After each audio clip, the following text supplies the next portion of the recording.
Well, that didn't take long.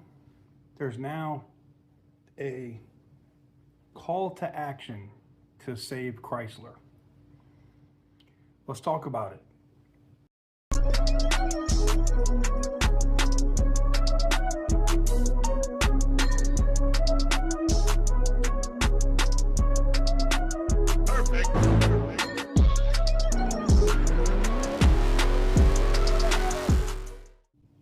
What is up, guys? Welcome on back to TK's Garage. And in today's video, I want to talk about this letter that was written to the people, posted over on Mopar Insiders. I'm going to put it right here for you. And it says, a letter to the people, saving Chrysler, a call to action. And I'm either can read it or you can go read it, but I'm going to read it to you here. I think this is interesting. This is the great grandson of Walter P. Chrysler that is putting this out there. And I'm just going to say this now, take my money. Like if this is something that could actually be done, I will invest everything I have into that, because I think anybody that knows the history of Chrysler knows that it could be an extremely profitable company if run the correct way. So anyways, let's go ahead and read this real quick. I'm writing to you today not as a concerned citizen, but as someone with a deep personal connection to one of our nation's most iconic brands. My great-grandfather, Walter P. Chrysler, founded the Chrysler Corporation in 1925, a company that has since become a cornerstone of American automotive history.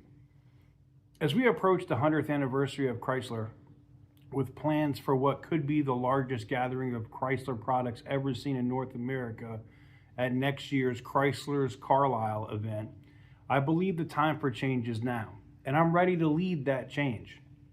For the past 45 years, I've proudly served as a brand ambassador for Chrysler.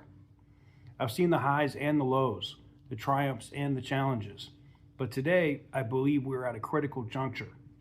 The Chrysler brand, once a symbol of innovation and American ingenuity, is now at risk of fading into obscurity due to what I believe are poor decisions and mismanagement by its current owners, Stellantis.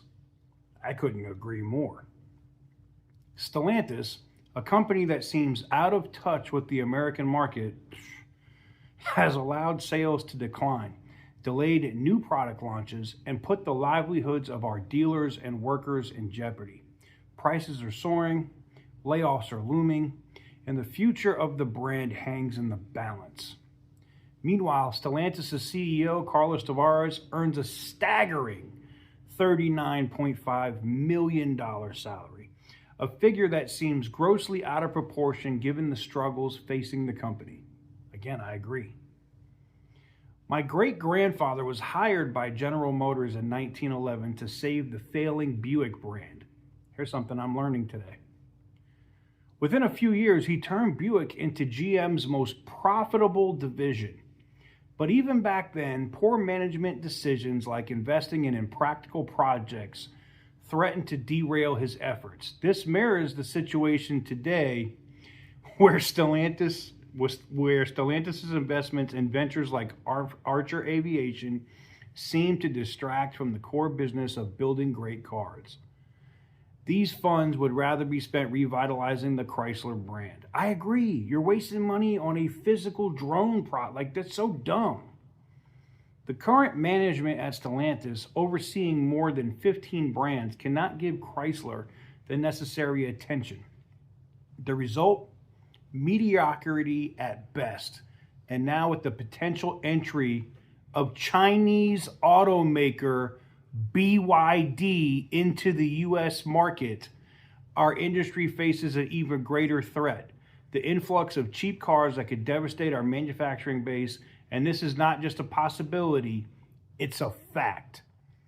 Now, let me just pause for a minute. Now, this is Walter P. Chrysler's grandson, and he's probably seeing the same shit that I'm seeing from BYD, and now people want to get together before BYD buys this away and then takes away the entire Chrysler legacy.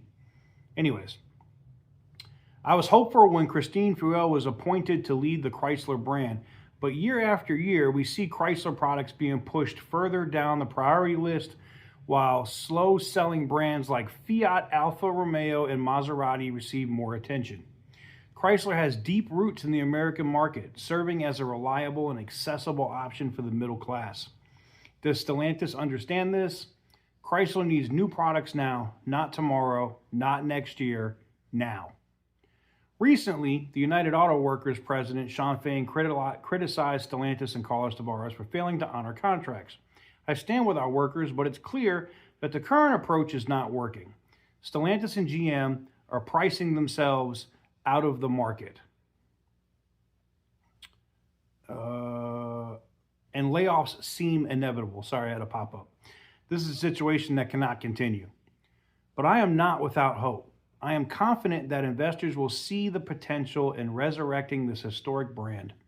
My vision is to bring Chrysler, Dodge, Jeep, and Ram back as an American-owned company that focuses not only on profits, but also on the people who build these cars. I propose creating a new Chrysler Corporation with workers as part owners of the company. This would give them a stake in the success of the company and ensure that their jobs are secure. Wow. This plan would also allow Stellantis to save face by exploring all options while offloading Chrysler, Dodge, Jeep, and Ram to a company that truly cares about their future.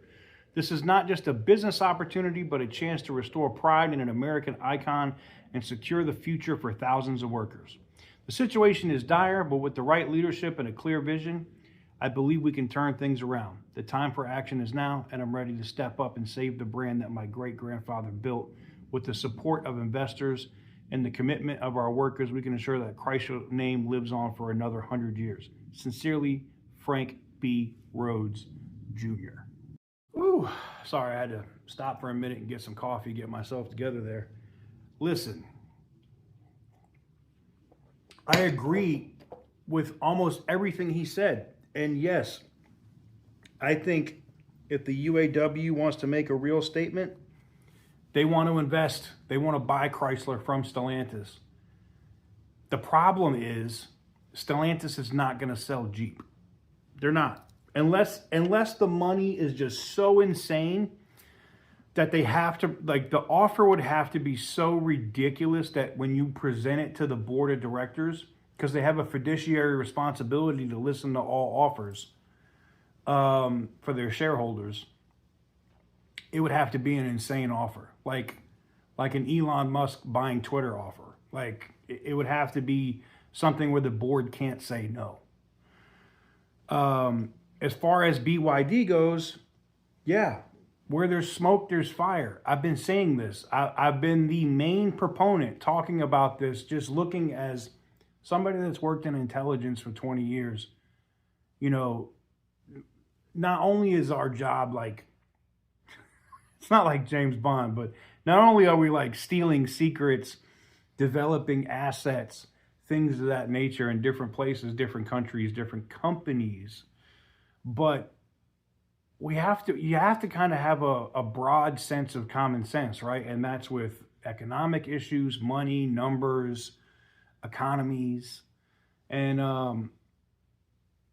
BYD making the moves that they're making. I think this letter is coming out from Mr. Rhodes now, from Chrysler's great grandson now, because they see it. It's really funny, and I know this video will probably drop before the other one I talked about, but I was in the car earlier today talking about it, that, you know, Stellantis says how important the North American brands are for them, because, yeah, no shit, it makes all your money. But two, it's also because, you know, that happens, and they talk about how important it is and how they don't want to get rid of it, blah, blah, blah, blah, blah. And then BYD says, oh, we really don't have an interest in the American market within 30 minutes of each other. Nah. I think Mr. Rhodes' assessment is valid. I think, I'm all in. Money-wise, investment-wise, I would go all in on a new Chrysler Corporation. 100%. We've talked about it here.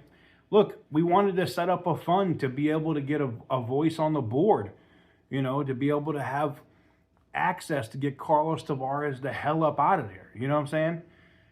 I think this is a viable option. The only thing I don't see working with his idea is Stellantis won't sell Jeep. They're just not going to sell Jeep. They'll give Ram and Dodge and Chrysler back to a Chrysler Corporation. I just don't see Jeep being given back, unfortunately. It's too much of a cash cow for them to do it. And I mean, if it ends up becoming such a financial burden on Stellantis, maybe later it could be sold back. But that's just my 2 cents. I'd love to know what you guys think about the letter that was posted over on moparinsiders.com. Go check out their website. Also, if you follow my channel for a lot of Mopar news, Dodge news, Stellantis news, they also post a lot of stuff over there, over at moparinsiders.com as well. But that letter to the, you know, public, basically to the people, you know, talking about this